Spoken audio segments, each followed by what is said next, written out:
walang himala. Pero mayroong nag-iisang Nora Aunor.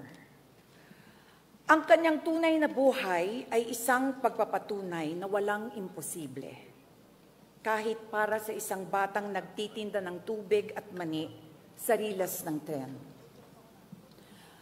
Ang kanyang tunay na buhay ay nasalamin sa buhay ni na Elsa, Corazon, Delia, Flor Contemplacion at marami pang iba. But Nora Aunor was even bigger than all her roles. Higit pa sa mga karakter na kanyang binigyan ng buhay, binigyan niya ng buhay ang pangarap ng milyong-milyong Pilipino. Kahit sa ang probinsya ka man manggaling, anumang hirap mo, Nora gave millions of Filipinos the most important gift, hope, pag-asa. Kung kaya ni Ate Guy, kaya ko rin.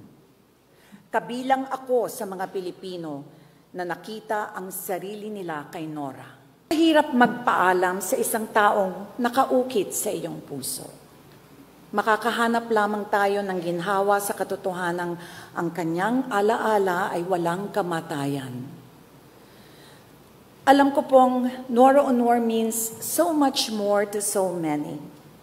She is an empowered woman, a wife, a mother, a lover, an actress, a complicated person, a genius, a national artist.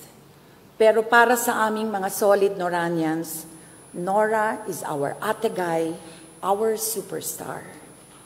She was a legend.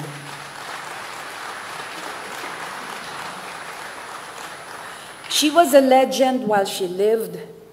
She will be immortal after she died.